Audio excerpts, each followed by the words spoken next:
The security guards had almost reached the quiet single dad when the manager pointed toward him and ordered them to remove him from the building.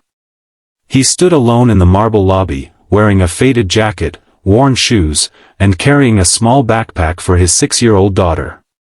He had come to the company for one simple reason: to start his first day at his new job. But the manager believed he was a trespasser. What she didn't know was that the man she was humiliating in front of dozens of employees was the person who had just been appointed as the company's new owner and boss. His name was Daniel Carter, a 36-year-old single father who had learned long ago that life did not always reward good people quickly. He had spent the last 5 years raising his daughter, Lily, after losing his wife to an illness that had changed their entire world. Daniel never talked much about what happened. He simply woke up every morning, packed Lily's lunch, helped her tie her shoes, went to work, and came home to make dinner. He had become the kind of man who could carry an entire family's pain without allowing his child to see how heavy it was. That morning, Daniel had arrived at Sterling Industries earlier than necessary. His new position was one he had never imagined accepting. After years of working quietly in the company's operations division and proving himself through results rather than connections, the board had chosen him to become the new managing director following the retirement of the previous owner. Daniel could have arrived in a luxury car with an executive assistant and a tailored suit, but he chose not to. His old car was in the repair shop, Lily had a school appointment later that afternoon, and he had spent the previous night making sure she had everything she needed.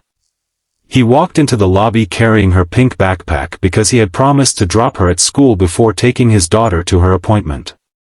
The woman behind the reception desk looked at Daniel with uncertainty, but before she could ask anything, the company's operations manager, Victoria Hayes, came through the lobby. Victoria was known for being efficient, ambitious, and extremely protective of the company's image. She had spent 12 years climbing the corporate ladder, and she believed people should dress according to their position. The moment she saw Daniel standing near the executive elevators in worn shoes and a faded jacket, her expression changed. She assumed he was a delivery worker who had wandered into an restricted area. When Daniel calmly explained that he was there for his first day, Victoria thought he was lying. She asked for identification, and Daniel handed over his ID without argument. But because the new executive's arrival had been kept confidential by the board, his name did not immediately mean anything to her.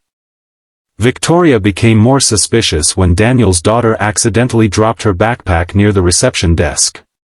Lily quickly bent down to pick it up, and Daniel knelt beside her, checking whether she had hurt herself.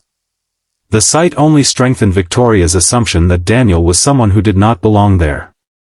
She told him that employees were not allowed to bring children into the executive area and demanded that he leave. Daniel tried to explain that he only needed a few minutes because he had an appointment with the board, but Victoria interpreted his calmness as arrogance. She believed he was refusing to follow instructions. Within moments, she called security. If you believe people deserve kindness and second chances regardless of how they look, please take a moment to like this video, comment your thoughts, share this story with someone who needs to hear it, and subscribe to Soultales. Your support helps us continue sharing stories about kindness, courage, family, and the moments that remind us never to judge someone by their appearance. 2 security officers approached Daniel while employees began quietly watching from their desks. Lily moved closer to her father, gripping his hand tightly. Daniel could see the embarrassment in her eyes, and that hurt him more than anything Victoria had said. He could have revealed his identity immediately. He could have called the board chairman and ended the humiliation in seconds. But when he looked at Lily, he remembered something his late wife had once told him: strength wasn't about making people feel small when they made you feel small. Strength was about knowing who you were even when everyone else misunderstood you. So Daniel calmly told security that there had been a mistake. He did not raise his voice. He did not insult Victoria. He simply asked if they could contact the board chairman. Victoria smiled as if she had finally caught him in a lie. She told security that the man was pretending to be an executive and that she wanted him escorted outside before he caused trouble. One of the guards gently asked Daniel to cooperate. Daniel looked down at Lily and squeezed her hand, quietly promising her that everything would be fine. Then the elevator doors opened. 3 board members stepped into the lobby, followed by the company's retiring chairman, Mr. Harrison. The moment Harrison saw Daniel surrounded by security, his face turned pale. He immediately walked across the lobby and called Daniel by his full name. The room went completely silent.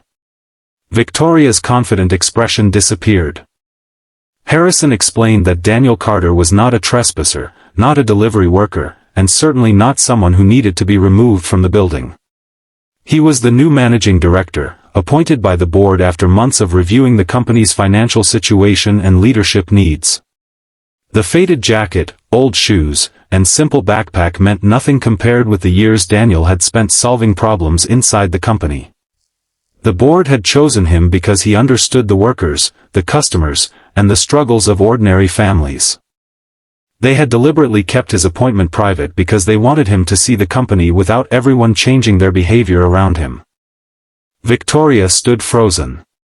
She remembered every word she had said. Every judgment. Every assumption. Every moment she had treated Daniel as though he were beneath her.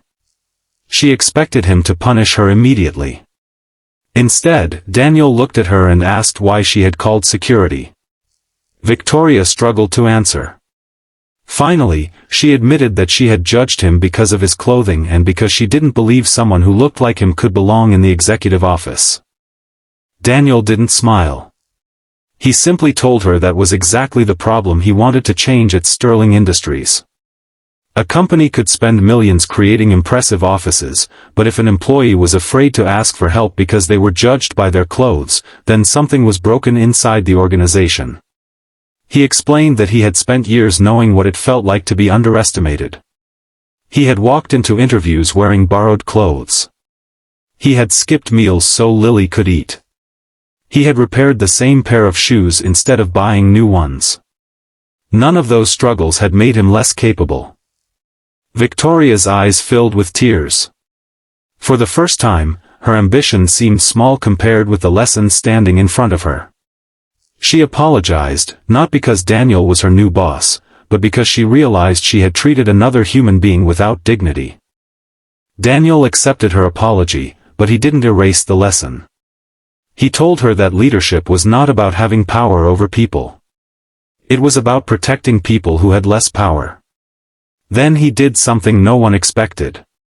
He asked Victoria to remain in her position, but he assigned her a new responsibility, creating a workplace policy focused on dignity, respect, and fair treatment for every employee and visitor. He believed the best punishment was sometimes the opportunity to become better. Before leaving for Lily's appointment, Daniel walked his daughter toward the doors.